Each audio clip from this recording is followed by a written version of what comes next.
Hashtag guac. So far, Wiesel. See if they can repeat. Get up, Ace Country. Get up. Was that a thing when you were there, or is that a new thing? That's a West thing. Oh, nice. I still don't even know how he came up. We've never even really talked about it. You had it's a baseball thing. Your deal this fall, didn't you? Yeah, we did one just with Wes about their run. It was awesome. Yeah, he was didn't so realize great. how. I don't think he knew you like Tim and I know you. I don't think he realized like how many people follow you. Like he probably would have been more nervous, honestly, knowing Wes. He did great.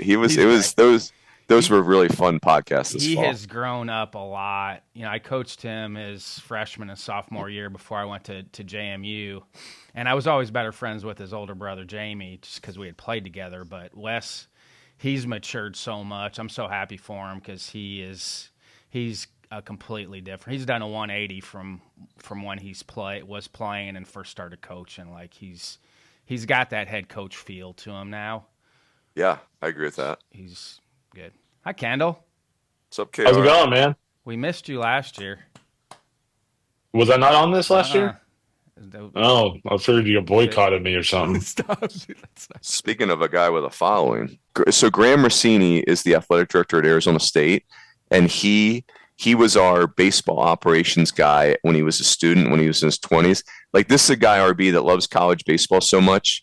When Arizona State beat Fullerton in Game 3 of a Super in 2005, Graham was in the dugout in dress slacks, dress shoes, and a polo, and dogpiled in a business outfit. Like, he loves college baseball. It's in his blood, but he's also like a super pro. So anyway, he's great. I'm super biased, but he's awesome. Hello, friends. Speaking of super awesome, what's up, Oh, Vincent? yeah, that's the intro I like. And you could have invited Joe too. I mean, Joe's never been on, but I know he's kind of he's a big part of what you guys do now too, but it's fine. He sure is what yeah. we do, Ryan. What are you talking about? Like, you got the JV here outside of Hey, Kendall. if I'm being very honest, there's nobody on this in D1 baseball that knows teams as well as Joe. Really?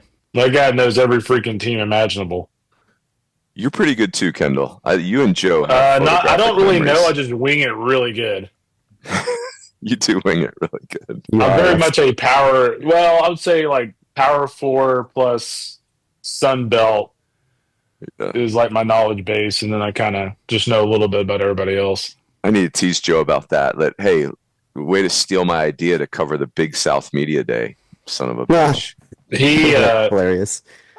I'll never forget. They asked me to go down there. Actually, I think they think I'm more important than I actually am. Hey, you know what? I admire their aggressiveness there. Hell yeah. Like, and I couldn't. all somebody has to say is no. Yeah, I mean, we had office stuff going on. We very rarely meet, so when we do meet, it's like I've got to be here. But I'll see.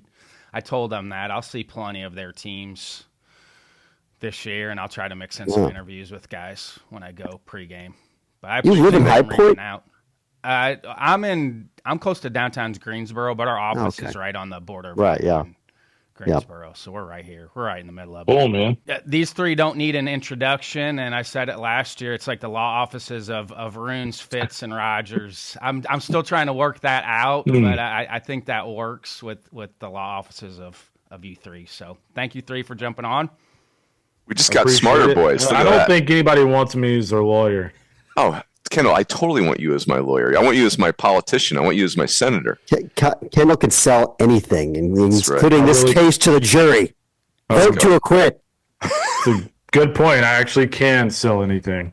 Yes, you can. Like Vinny, How are you, RB? over here. I am phenomenal. I'm looking forward to it. I sent out a Journey clip, a song today at Rob Cooper because feeling the way I feel. Journey, Nice. a big fan of that song, but that's kind of how I feel right now because we've got other college levels going and then D1 getting ready to start. So it's my favorite time of the year because you can track everybody now. No doubt. By the way, man, great job on the ABCA convention. Yes. I thought there was a great buzz in DC this year for that. Yeah, and that was one of my questions. I've got so many other meetings I can't ever get to the D1, and I'm not sure how much got resolved. But what was your guys' take on the meeting Thursday night? I know it got a little kind of dicey, not like the old days, but sounds like it was okay. You want to go first, Kendall, or you want me to go first? Yeah, you go for it first. I thought it was awesome. Like I thought Yeah. I loved. Hey, the way Craig did it, RB, was very courageous. Like massive meeting with 300 people and like just kind of like open mic. Like that's like literally throwing yourself to the lions. But I just love the theme of, hey, we like the athletic directors have told us the 34-man roster on December 1st. Like that, if you guys want to talk about that, don't bother. Like, just not interested. So how do we get ahead of that? And I've long talked about how the unlimited fall rosters make me a little antsy, and I just love the theme of, hey, let's be a pioneer in this whole thing. Let's get ahead of this. Let's take a leadership role in this thing, and do the right thing for the student athletes, do the right thing for our sport. So I liked where we landed with 38.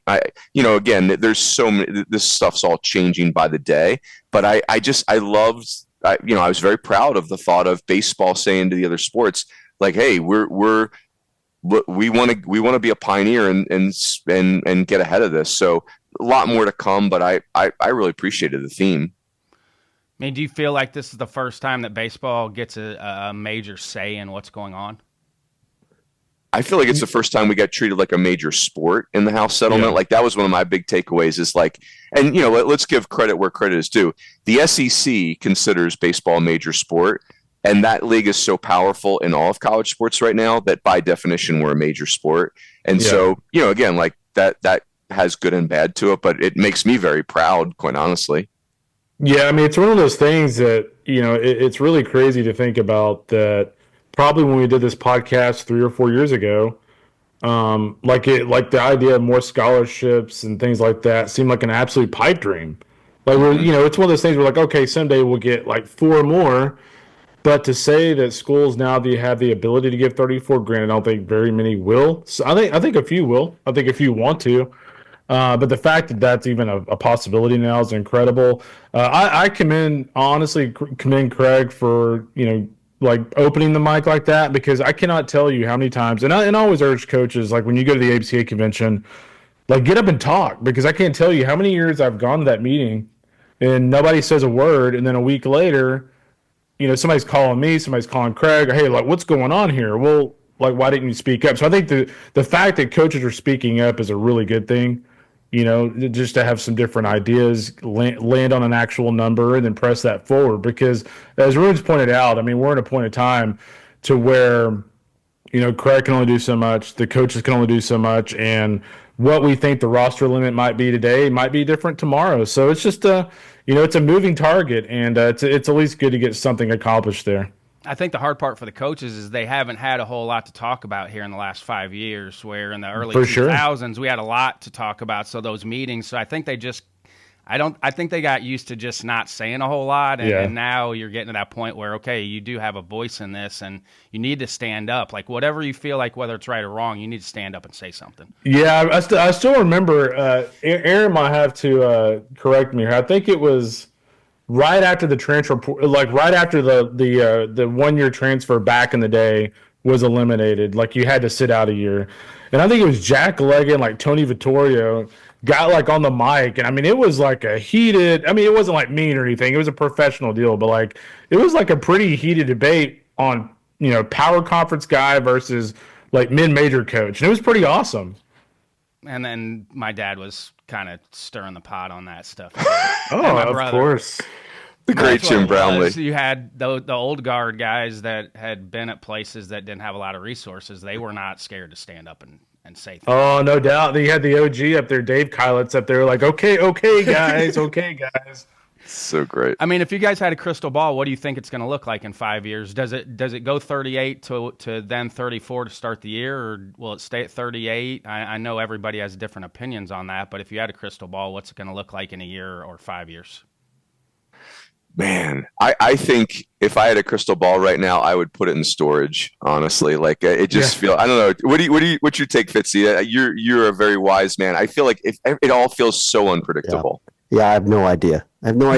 Honestly, it's just like it feels like every time you open your email, there's something new from some new piece of legislative thing coming through the ticker, and it's like, okay, well, I guess we're taking a left turn here now. It's like, I don't know. I mean, Kendall, you've a better feel for this than anybody. What do you think?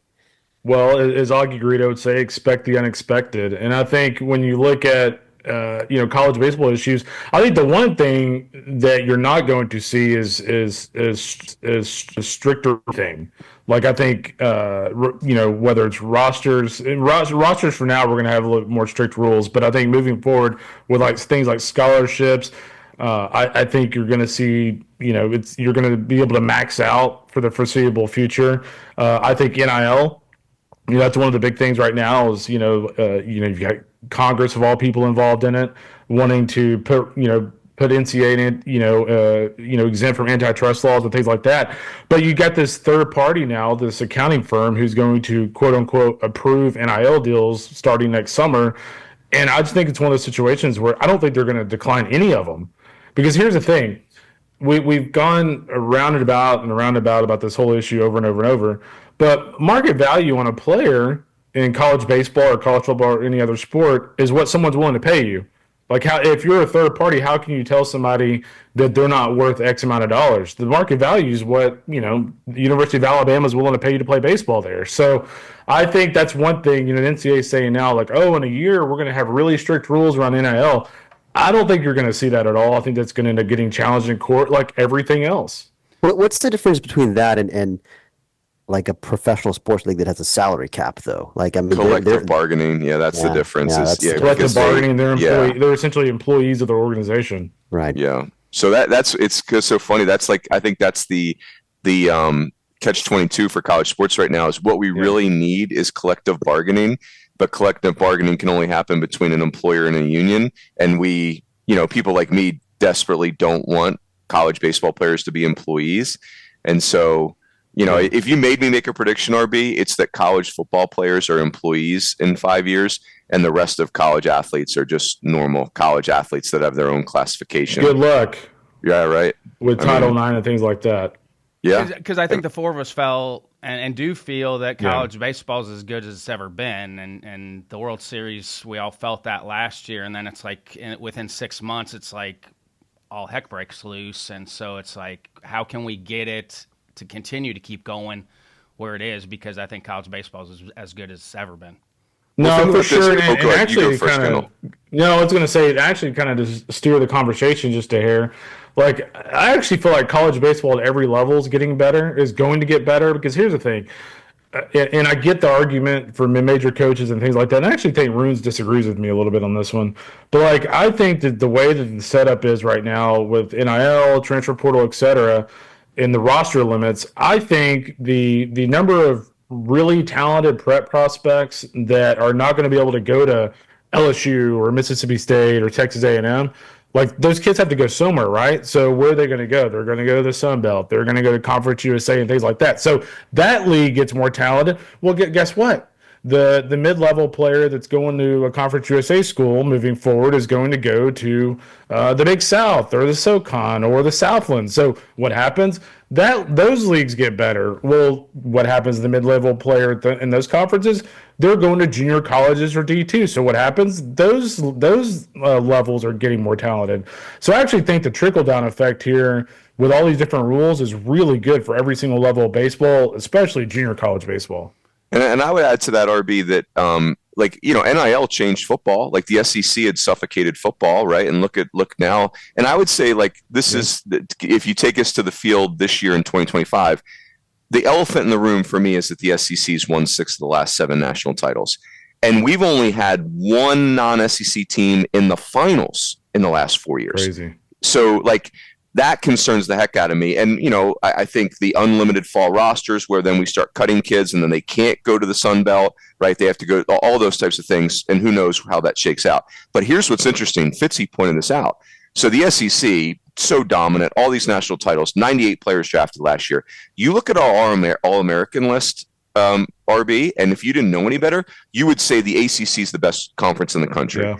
And then, like Kendall and I have talked about this a million times, the Big 12, like I hate conference realignment, but if I'm a Big 12 baseball fan, man, conference realignment hooked you guys up. Like the Big 12 is fun. And then the Big 10 is exciting with these West Coast schools. But Fitzy, I'll kick it to you. But like that was jarring to see the ACC on the All-American teams. Yeah, I think it's like 11 first teamers for the ACC and 3 for the SEC, something like that. Very, very surprising when we did our deliberations, conference blind, and then you look up and tally them up. It's like, whoa, hey, I mean, like there's a lot of talent in the ACC, and there is every year, but this year in particular, I don't know. We've speculated that maybe it's just because the SEC had so many players drafted last year that they. Maybe it's we're waiting for that next crop to still emerge from the SEC, whereas the ACC, just these things can be cyclical. But the point is, I mean, maybe this is the ACC's year. I mean, right now we only have ACC team at number 2, and then I think North Carolina is number 6. We have Florida State. We have a few in the top 10, but it's still dominated by the SEC at the top.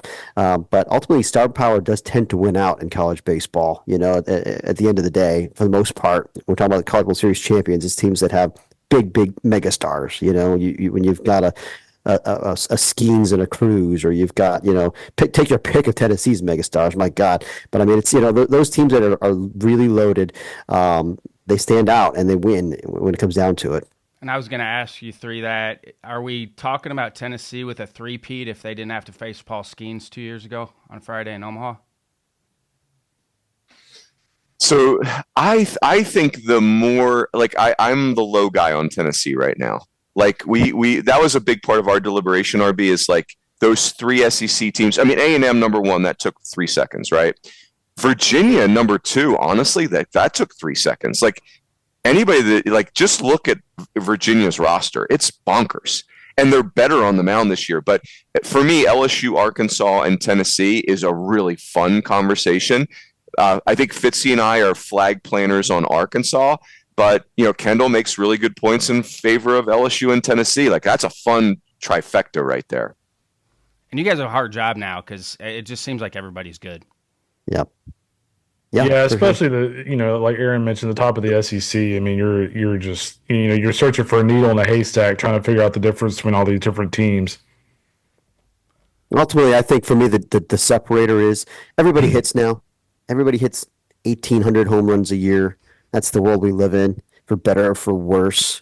The teams that have actual arms, that have power stuff and experience, those stand out to me. And so that's kind of what I'm looking for, is because you know you're going to hit. Even Arkansas, people question their offense, whatever. They're fine. They're going to hit. Everybody hits. It's just a matter of who's got the arms. Arkansas has real arms. And so for me, that has my attention. And one thing, Brownlee, I was going to go back to is, we're talking about the ACC and the SEC, and, obviously the SEC kind of dominates the top 10. But I think we would all agree that the ACC, especially the last couple of years, like there used to be this gap where like the middle, the bottom of the SEC was just way better than the ACC. Whereas I kind of feel like the gap there between the middle and bottom of those 2 leagues has really shrunk. Like I feel like those teams are very, very comparable, and the ACC in many cases has better teams in those ranges right now. And Kendall and you and Aaron were out quite a bit this fall, correct? Oh yeah, Aaron definitely was. I was out a few places. Who was the best player, pitcher you guys saw this fall? The best team I saw was Virginia, but I didn't see the Aggies, and that was a no-brainer. But I mean, best player and pitchers is a good one. I mean, I would say certainly I've actually said this a few times. The pitcher I saw that stood out the most to me was Chase Meyer at West Virginia.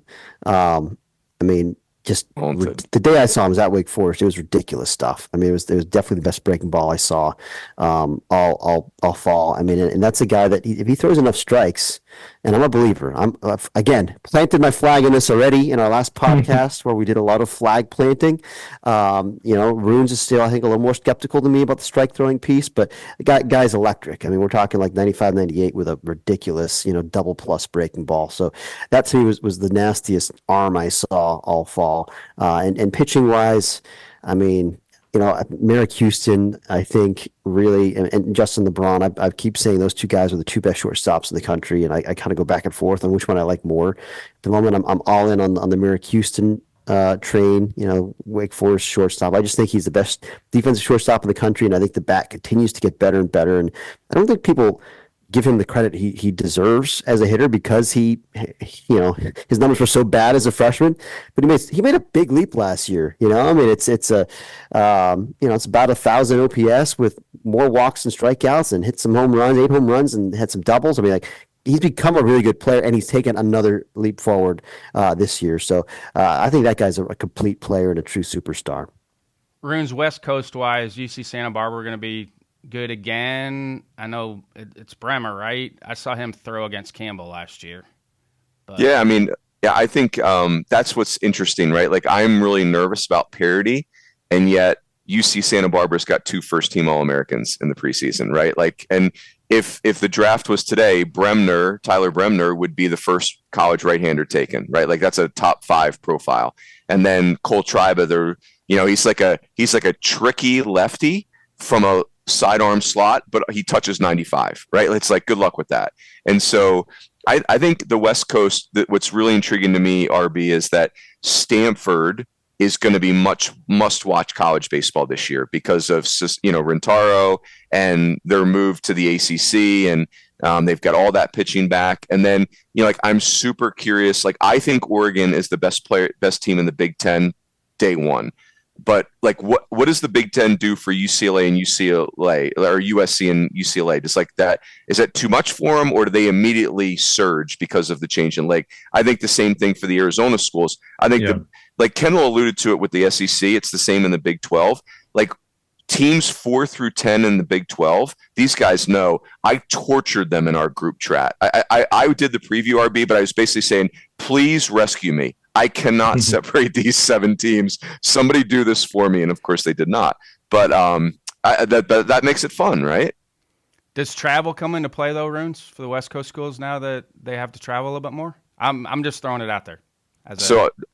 I'm from the Jim Brownlee school, RB, where it's like, you're 20 years old, for God's sakes. Like, travel should not, so I'm being facetious, but I don't think so. I think what's hard for Stanford, if I picked one example, is their 4 cross-country trips are nasty. Like, they're going to NC State. They're going to Virginia. I'm going to mess it up, but like, I feel like they're going to UNC, I believe, Open, one weekend. Yeah, and like Clemson too, or Duke, or so. Like, you look at Stanford's schedule, and you're like, they were 22-33 last year, and that's their schedule. Like, and those aren't 15-minute flights. Yeah. So it's I don't know. I'm not focused on the travel. I'm more focused on who they have to play.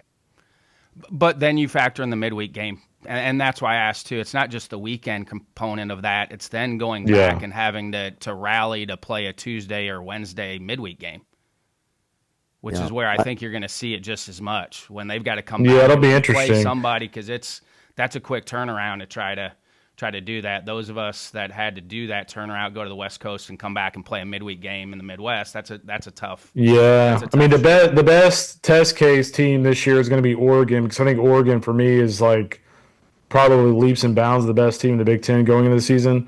And I mean, they're going to have really, really long trips from Eugene. So I'll be curious to see like how is their team playing in late April and early May.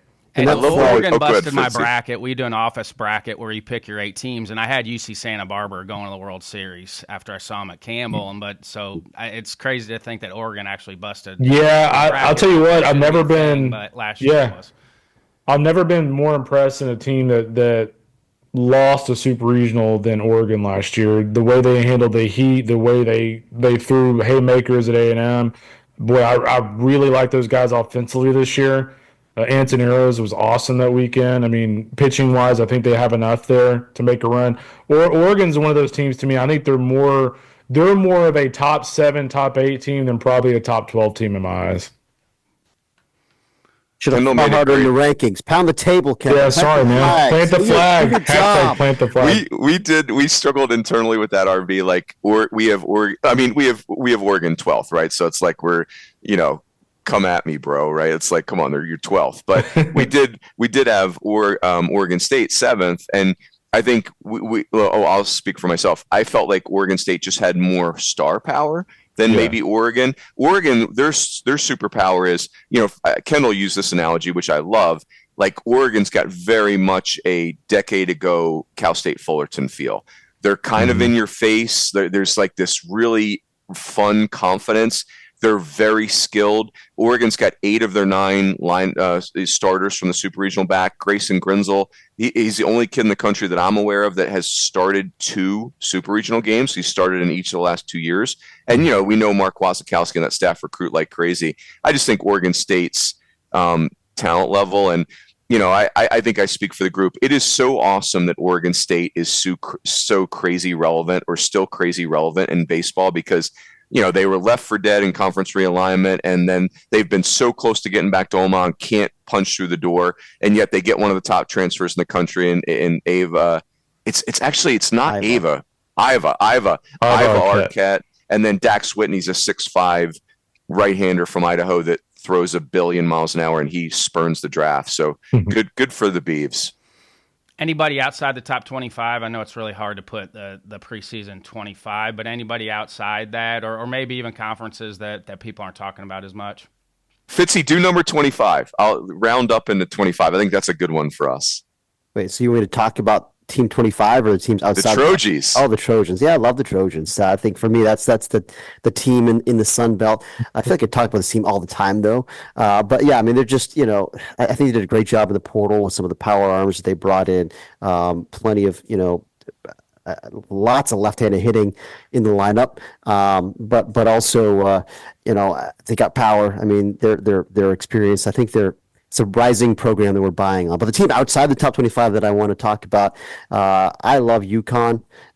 Again, this is a program that just keeps on winning, and they've been to super regionals.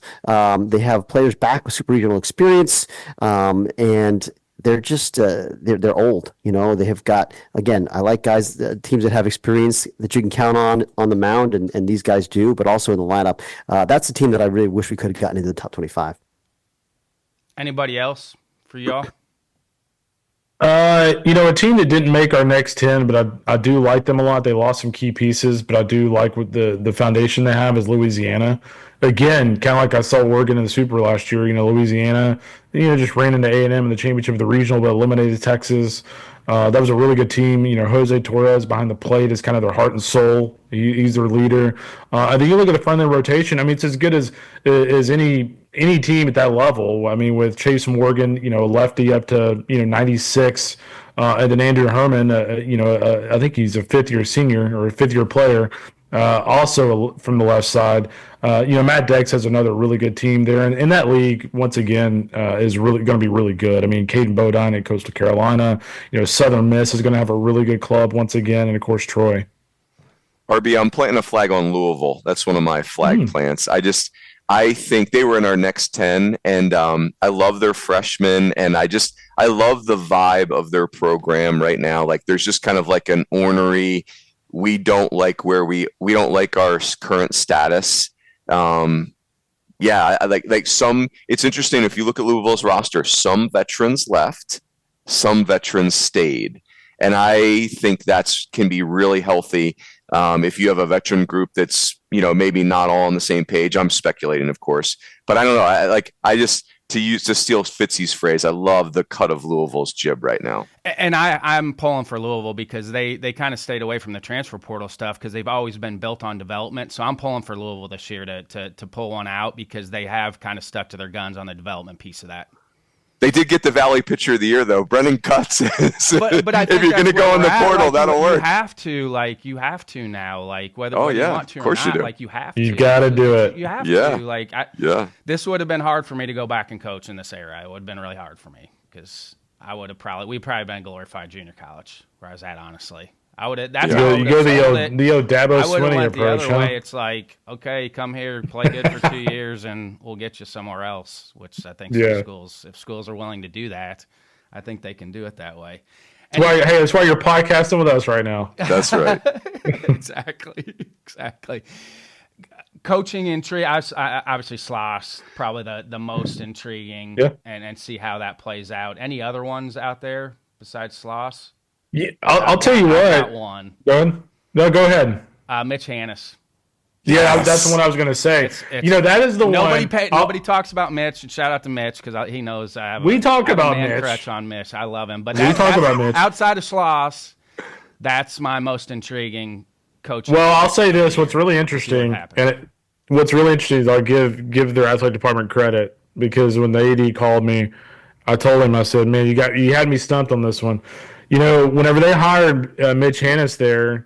I had pretty much not heard his name at all. And so whenever they called and were like, hey, like, this is the guy we're hiring, I was like, wait, what? Like, wait, Mitch Hannes is South Florida? Like what's going on here? But, you look at the way he recruited Puerto Rico and he recruited Latin players at Indiana State. I mean, if you can, and again, I'm not bagging on like Terre Haute, but like if you can get the Latin player to go to Terre Haute, I'm guessing they're thinking, hey, what can he do with a kid in Tampa? So I think it's a really neat hire. I think he did a phenomenal job. I think we'll look back at what they did at Indiana State over the last 3 years is one of the best coaching jobs in the history of our sport. I put it like, obviously Wayne Graham and guys like that did it for decades, but what I'm saying is just for a 2 or 3 year sample size, that's up there was one of the best coaching jobs in modern era college baseball. What they were able to accomplish there, hosting a regional, going to super regional in Fort Worth a couple of years ago. So, I would not bet against Mitch. I know it's kind of an odd fit. People are going to look at me how is this guy going to win in Florida?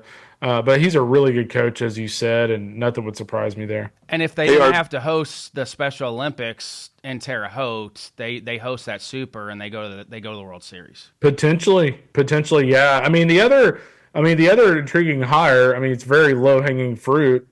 Is none other than Mike Early at A&M. I mean, I was trying to think of a situation. I mean, the only thing I can think of in college sports that's similar to this is when Larry Coker at Miami and took over for Butch Davis and then won the national championship. But Larry was an old school, long-time coach.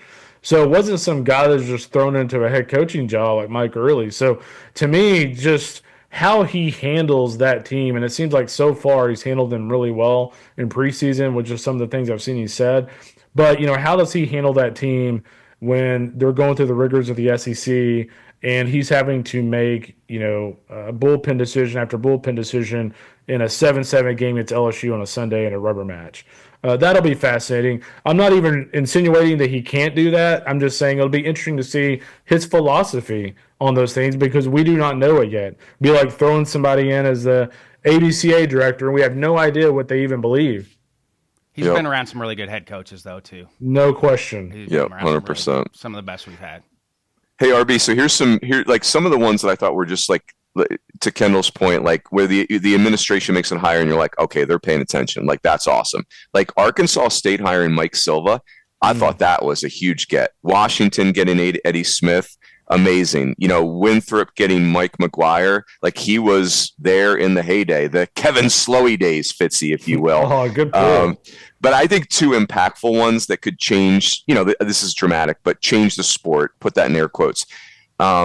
Justin Hare going to Ohio State, that could upset the apple cart in that league in a really positive way. Like Justin Hare is no joke. That's big energy, and he's an Ohio guy. And then Logan Stout at Arkansas Pine Bluff is one of my favorites. This is a self-made millionaire who just loves the sport, and I'm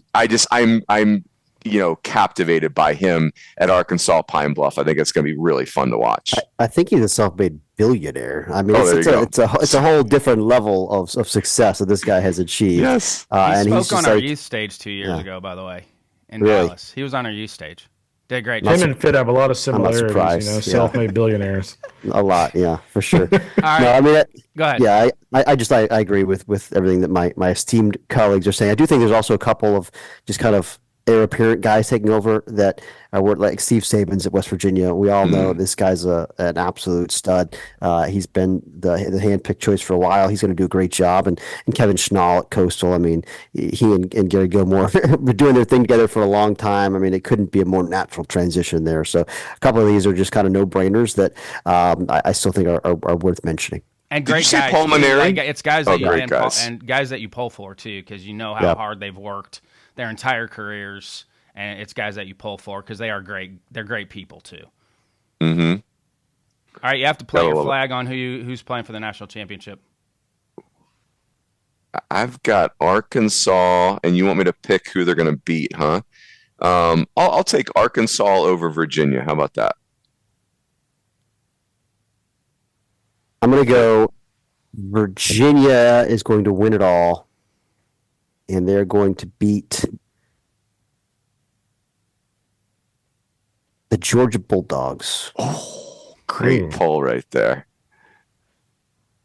Kendall, if you say A&M Tennessee, you need to start walking around your house. I mean, I'm gonna say A&M over North Carolina. I really like North Carolina. I actually might like them almost as much as Virginia, but I'll go with A&M. The thing so here's the thing I go back to on A&M is, like, you know, I was watching an interview that you know their local media did with Hayden Schott. The thing that's really interesting about their team is they're really loaded. They know they're really loaded, and like they don't feel like they have any pressure. Like they're kind of like, we know, like we're really good. Like we don't really care. Like people think we're going to win the national championship. Okay, that's cool. You know, it's just there doesn't seem to be a high pressure level with that team. We'll see if that continues, but they certainly seem to have the right mindset. Does LSU Hayden Schott is a national treasure, by the way. Just an amazing. I wish he could stay in college baseball. I think LSU forever. will be in Omaha. I think they have a lot of balance. I mean, there may not be. I mean, I'm just looking at all these different teams, but there may not be a team with a more like high upside rotation as LSU. When you look at Cade Anderson, Chase Shores, Anthony Ianson, all those guys are first round talents. The question is, you know, can Shores stay healthy? Will Shores' breaking ball take the next step? You know, Ianson, you know, obviously did a really good job out at UCSD, but playing UCSD is not the same as being in the SEC. So, like, if all those guys pan out and Ianson is your Sunday guy, like LSU could be really good. And what if you draw, like, this is where the ACC is fascinating, RB, to me. Yeah. Like, what if you're LSU and you draw Florida State in your super regional? Because, you know, like, it is a lot of new pieces there, and they did lose 2 first-round picks in their lineup. And, you know, Florida State's a host, not a top 8. And then they roll into your super regional, and you're LSU, and Jamie Arnold, I mean, I think he's winning game 1, right? And then it's like, okay, like, this is – and Link Jarrett is – you know, is like Rain Man for college baseball. The dude's an absolute savant. Yeah, I that's where the depth of the sport gets really fun. And for you guys too, I mean, I think about how you guys started this whole thing, and now I look on your page, and there's 8 million people writing for you now. How big is the staff at D1 Baseball now? I think it's 8,000,002 officially. Actually, pretty big staff. I'm proud for you guys. Like that's gratifying. Like to see what you guys have done to build this thing and where it is now. And I've said it every year. You guys are a huge reason why the sport is in the place it's in right now with the work that you guys do, because you guys put in tireless hours. Well, thank you, RB. It's been a lot of fun building this thing for sure. And we love the team we put together. We continue to grow. I'm very excited about the addition of Bradley Smart this year, formerly of Friday Starters, who's taken point and just hit the ground running with our new ACC Extra product, which, my gosh, the amount of content you can find out there right now, it's staggering what he's putting out there by himself. So, you know, we just, you know, trying to get better every day, Coach, one day at a time, you know, the fundamentals, the whole 9 yards. Where are you guys at early? Where are you at early? Globe Live for me opening weekend. Where are you going, Fitzy? I'm going to Puerto Rico first. Nice. Weekend. Yeah. First year of the tournament down there. Actually a sneaky, interesting field, too. I mean, obviously UVA, kind of the headliner. Michigan, though, is, I think, a projected regional team. And Michigan and Penn State, both borderline projected regional teams. Stetson is the team to beat in the ASUN. So I think there's like five or six teams in that field that are, I think, postseason caliber. Although obviously UVA is the big headliner. So yeah, I think that's gonna be a fun tournament down there. And then I've got a couple weeks in Texas, Globe Life and the Frisco Classic. And Rune's your surprise? Yeah, well, just all over Phoenix. Hey, RB, I want to brag on these guys for a second. It is amazing, like when you think about KP and these two teaming up 10 years ago. It's 10 years now. We did, and it was like the NBA creating a super team. And then I'm getting to speak at the Lafayette First Pitch Banquet coming up, and their coach AJ Miller made a really good point about what Kendall and Aaron have done with D1 baseball. He said, "Hey, our catcher Ethan Swidler is on the top 50 catchers ranking list, and you have no idea what a big deal that is for our program, for this kid, for his family." And he's like, there was no top 50 catchers list 10 years ago, right? Like that just wasn't the coverage of the sport that D1 baseball has provided, and how it amplifies the sport. We've always had a great product. We've just had a tough time amplifying it. And so I couldn't be more proud of what these guys have done and to be part of it. And so that's a long way of saying I'll be in Phoenix opening weekend. Any other shout outs before I let you guys go? I know you guys are busy, but any other shout outs? Shout out to you for having us on your program, my friend. Yes. What a pleasure. Rune said, I look forward to this every year to be able to hang out with you guys. We always are in passing when I see you guys, but it's fun for me to be able to spend some actual time with you guys. Absolutely. And I would add this too, like, what we built is pretty awesome, but it's also a help to have people in the sport who kind of reciprocate. And, you guys at the ABCA have been awesome at doing that. Like, throughout the years, I'm sure Craig's probably heard from me way too much at times. But like, when legislative things are going on, like he's easily reachable, calls me back immediately. We talk about it and things like that. So we appreciate you guys as well, just staying on the ball and all these things. So very much a moving target, and nobody really knows what to expect, but Craig does his best. Rune's final shout outs for you. Yeah, I think there's so much stuff going on off the field right now that it can be a little disconcerting. But I know I speak for the group on Valentine's Day when we, I've already got my spreadsheet for opening weekend, right? Like I'm going to see 7 games in 4 days, and I'm going to see Mike Farron and Jordan Schusterman and all of our friends in college baseball.